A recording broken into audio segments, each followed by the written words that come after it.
नमस्कार दोस्तों, अरविंद जी ऑफिशियल में आपका स्वागत है। और आज हम चर्चा करने चले हैं बिहार की। 2024 बिहार कैसा होगा।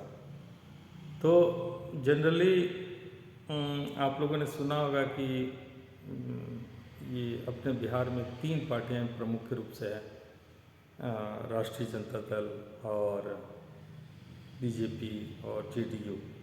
तो इन 3 पार्टियों में अक्सर ऐसा देखा जाता है कि 2 पार्टी की कहीं पे सम्मिलित हो जाती है तो तीसरा जो है वो एक किनारे हो जाता है और दोनों मिलाकर के सरकार बना लेती है, या लोकसभा हो या राज्यसभा हो, लोकसभा हो या विधानसभा हो।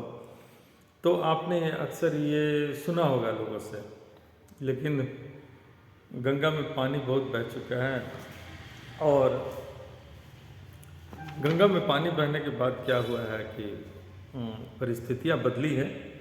और ख़ास करके बिहार में जो अभी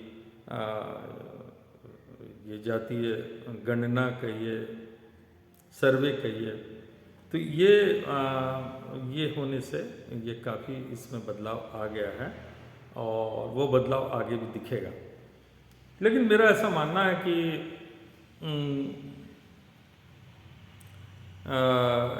जो एक्चुअली जो घटनाएं होने वाली हैं उसके बारे में बहुत चर्चा मैं करना चाहता हूं कि क्या परिस्थितियां बन रही हैं। और दोनों पार्टी यानी कि बीजेपी और जेडीयू ये सोचती है कि हम एक गठबंधन हम लोग कर लिए हैं तो वो जीत जाएगी, तो ऐसा भी नहीं है और बुरी तरह से हार सकती है। उसका कारण कुछ अलग है, तो वो मैं आपको डिस्क्राइब करना चाहता हूँ कि कैसे वो हार सकती है और कैसे वो जीत सकती है, या बीजेपी कैसे जीत सकती है, या बीजेपी कैसे हार सकती है, जेडीयू और वो गठबंधन कैसे जीत। बहुत इंपॉर्टेंट पॉइंट आपको बताने जा रहा हूँ। शायद आपने कभी इसके विषय में सुना और सोचा भी नहीं होगा, लेकिन ये रिवील है एक तरह से, मेरा एक अपना खोज है। तो अक्सर आप 3, 4, 6 जातियों का नाम सुना होगा जो कि बिहार में जब भी चुनाव होता है तो आप सुने होंगे, यादव, भूमियार, राजपूत, ब्राह्मण, कोयरी, कुर्मी और मुस्लिम। इन सारे जातियों की या वर्गों की बात होती है, इन सारे वर्गों की बात हो, और कैलकुलेशन सारे लोग इसी पर लगा लेते हैं। ये अक्सर देखा जाता है, लेकिन इसके पीछे का जो सच है वो बिल्कुल डिफरेंट है। तो मैं आपको उससे अवगत कराना चाहता हूँ। हमारे पास एक लिस्ट है, ये मैंने एक्चुअली एक बार जमशेदपुर में कन्हैया बेलारी जी आए हुए थे, तो मैंने उनको कहा था कि सर एक वैश्य कम्युनिटी के बारे में आप जरा भी, तो बोले कितना % है, हमसे पूछे तो हमने कहा कि सर 20 से 25-30% तक है। 20, 25, 30 कैलकुलेशन ही था उस समय। तो अभी हमने जो कैलकुलेशन उसमें आया है वो 22.25% है, अप्रॉक्सीमेटली 25% के लगभग है। तो आप ये जान लीजिए कि यदि बीजेपी के साथ ये इंटैक्ट हो गई तो बीजेपी का अपना जो कोर वोट है, जो स्पष्ट है, ये सब में छुपने छुपाने की बात नहीं है, राजपूत, भूमियार, ब्राह्मण और कायस्थ, तो इनका सब मिला करके 10% है। ये खुली किताब हो गई है। तो ये है। और इसके साथ में यदि ये आपको यानी कि साढ़े 22 से 25% है, 25% से नीचे है, ऐसे कैलकुलेशन रफ किया गया है। तो दोनों मिला के हो जाता है 35%। ठीक है, तो ये 35% वोट। अब आप कहेंगे कि वैश्य का वोट जो है वो कैसे है, तो आपको मैं 2-4 चीज़ आपको बता देना चाहता हूँ। ये छोटी छोटी जातियाँ हैं और इस पर माइन्यूटली जो है वो आरएसएस और बीजेपी जो बहुत ज़्यादा वर्कआउट करती है, और इन सब बातों का ना तेजस्वी यादव को और ना ही नीतीश कुमार को इसका इल्म भी है। तो मैं आपको 2, 4, 10, 20 नाम बता देता हूँ जो वैश्य कम्युनिटी के हैं, और इनका वोट जो है वो इंटैक्ट ही होता है। अब वो इंटैक्ट क्यों होता है? उसका कारण है कि ये जितने भी वैश्य लोग हैं ये मोदी जी को देखते हैं कि वो भी हमारे वैश्य कम्युनिटी से हैं। तो आप एग्जाम्पल में बहुत सारी चीज़ आप समझ पाएंगे तो आप देखिए, सूढ़ी वैश्य, तैलिक वैश्य, कलवार, जसवाल, रौनियार, कानू, मध्यशीय, केसरवानी, स्वर्णकार, वर्णवाल, महेश्वरी, कमलापुरी, अग्रवाल वैश्य, चौरसिया वैश्य, माहौरी वैश्य, सिंदुरिया वैश्य, रस्तोगी वैश्य, केसेरा वैश्य, सामरी वैश्य, खंडेवाल वैश्य, ठठेरा वैश्य, मोदी वैश्य, जैन वैश्य, खत्री वैश्य, मलाकार वैश्य, माथुर वैश्य, कानिकुब्ज वैश्य। इस तरह से कुल मिलाकर के अगर देखा जाए तो ये 52 उपजातियाँ हैं वैश्य में।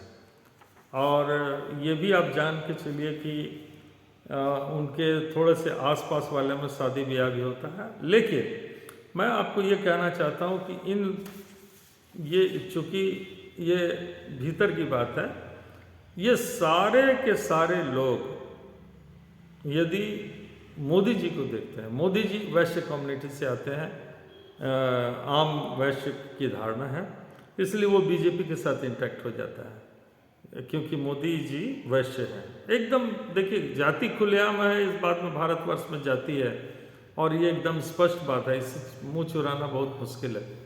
तो मैं ये कहना चाहता हूँ कि ये जो 25% ये जो है, यदि इस पर तेजस्वी यादव और माननीय नीतीश कुमार जी यदि इन छोटी छोटी जातियों को जिनकी वोट है कम परंतु ये इकट्ठे वोट करती है, कहीं भी इकट्ठे वोट करेगी। एग्जाम्पल में अभी मुझे याद नहीं आ रहा है, उपचुनाव अभी हुआ था, आपको याद आना चाहिए था, ये कहीं तो आरजेडी से शायद किसी वैसे कम्युनिटी को समथिंग साहू को दिया गया था वोट। तो आप कॉन्टेस्ट आप देख लीजिए कि कैसे वोट आया था उनको, भले हार हो गई थी उनकी, लेकिन आप उसका वोटिंग का पैटर्न को आप समझिएगा तो आप समझ पाएंगे। तो ये जो वैश्य जो कम्युनिटी है इस बार डिसाइडिंग फैक्टर होने जा रहा है, चाहे जिस पार्टी के लिए भी हो। तो ये मैं आपको बताना चाह रहा था कि वैश्य कम्युनिटी जो है वो इसमें बिहार के चुनाव में, और जो लोग ये समझ रहे हैं कि हम दो गठबंधन कर लिए हैं तो हम जीत जाएंगे, सो आसान नहीं है उनके लिए, चाहे वो तेजस्वी यादव ही सोच रहे हों, क्योंकि यादव 14% है, मुस्लिम में सो फार 17-18% हैं और कुर्मी 2-3% है। तो कुल मिला के ये जो मैंने कैलकुलेशन बताए, ये दोनों तो एक दूसरे के लगभग पास आ ही गए। तो बाद बाकी जो जातियां हैं उस पर, जैसे कि दलित है और भी जो जातियां हैं उस पर यदि जो काम कर लेगा वही जीतेगा।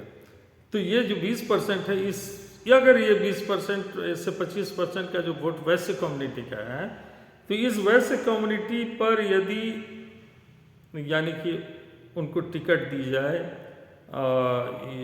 या ये लोगों को लगना चाहिए कि हाँ हमारे लोगों को टिकट दी गई है, तो जो पार्टी इस तरह से काम करेगी वो निश्चित रूप से ब्रेक कर जाएगी, मतलब ब्रेक इन द सेंस टूट जाएगी नहीं, वो चुनाव में ब्रेक कर देगी और विनिंग पोजीशन में रहेगी। तो ये 22 से 25% जो वोट है ये बहुत इम्पोर्टेंट वोट है और ये डिसाइडिंग फैक्टर है और एक मुश्त जाता है ये वोट, वो चाहे जो भी हो।